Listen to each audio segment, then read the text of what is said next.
Hello everyone, today we will talk about nominal inflections. What is inflection?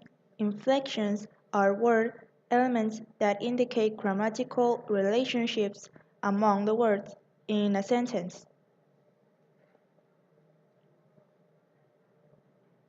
For example, we can use the inflection with the noun cat.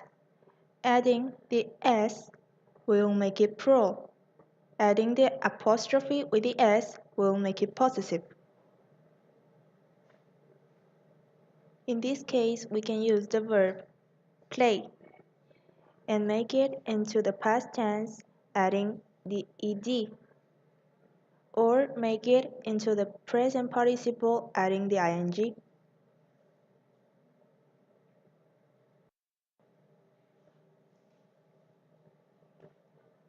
What is a noun?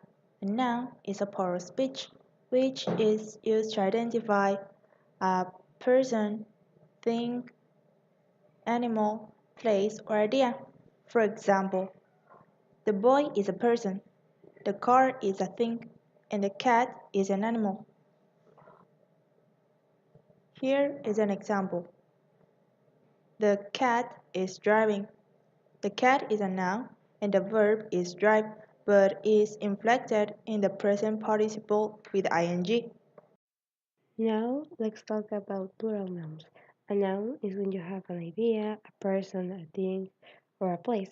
So a plural noun is when you have more than one noun. For example, here we have a car, and this is the word car, just one. So if we put more than one, another car, it will come in cars. So you need to put the S at the end of the word to be a plural noun. Here is another example, cats. So the cat and the S at the end. There is another rule for the plural nouns.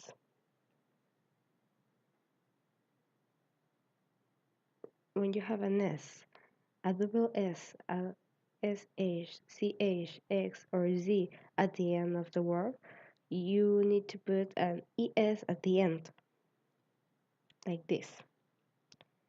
Here we have the word box, so it means it's just one. Box, just one. So if we put another box, it will be boxes. And you have the X, so you can put another S, so you will put ES. We have the irregular plural nouns. These kind of nouns don't follow a specific rule, so it's better to memorize them or look at them in the dictionary. For example, here you can see a man. It's just one, so it's a singular noun. But if we add more, the word will change and become a man. So man is a plural. Another example, it can be woman, it's just one in the singular form, and women is more than one, two or more. Another example, it can be children, child, person, and people. So, the next topic is the possessive nouns. The possessive nouns are used to talk about things that belongs to someone. For example, he is Armando. Armando has a car. So we can say the car belongs to Armando. So to make a possessive noun, you need to add an apostrophe and an S at the end of the noun. So we say Armando's car. Another example can be Armando's cat. It's the same. Armando apostrophe S and the object cat. So when we have a plural noun, the rule will change a little bit. For example, the boy's car. As you can see, the noun is a plural, so you just need to add an apostrophe at the end of the noun. Now let's get started with the inflection of pronouns. Yes, these words also change in form. But first of all, pronouns are very important because without them, we will have to keep on repeating our nouns over and over again. Let's take a look at the following sentence. For example, Melissa loves dogs. Melissa also goes to college. But if we look at this, it sounds too repetitive, and this way our writing and speech turns out to be a bit too boring and monotonous. And nobody really talks like that. But here's where pronouns come to the rescue.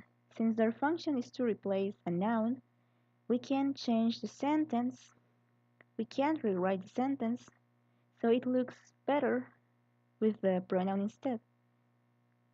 Here we put she instead, and now the sentence reads as Melissa loves dogs, she also goes to college. As I have said before, pronouns can be inflected. These inflections happen to be for the nominative case, objective case, and possessive case in the English language. I'll start with the nominative case. Think of case as the grammatical category to which a word can belong, and the way it is inflected to show a certain function in the sentence. It will make more sense with the examples. Here, the personal pronouns take the role of the subject of the sentence. For example, the pronoun I can say something like, I am talking, and here the pronoun is the first person singular of the nominative case. The form is I because that's who is doing the action. I am talking. Or we can say the cat is sleeping. We use it, which is for things and animals, because it is the one who is performing the action. It is sleeping. Think of it as the subject being the protagonist of the sentence, and therefore being inflected in its nominative case. And as we may know already, the pronouns she is for women and the pronoun he is for men. And we also have the pronouns listed here. For example, you, which is the singular for the second person. And we have another example, they, which is the third person plural. And also we have we. Personal pronouns is a topic we must be familiar with already. And now we have the objective case. In this grammatical case, instead, pronouns take the role of the object of a sentence. This means that they are not indicating that they are the ones performing the action. For example, we can say that he is waving at me, or that she is talking to him. Examples, the action is being directed to someone, for example, to me, to him, to her, or as any of the pronouns we have in the list. Say, she is waving at him. He is the one whom the action is being directed to.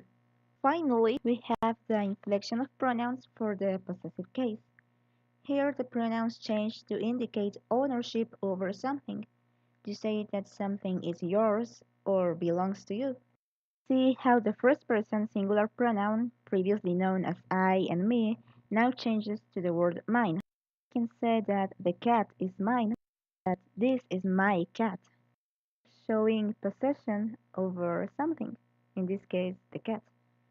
Same for the rest of the possessive pronouns, or the book is hers.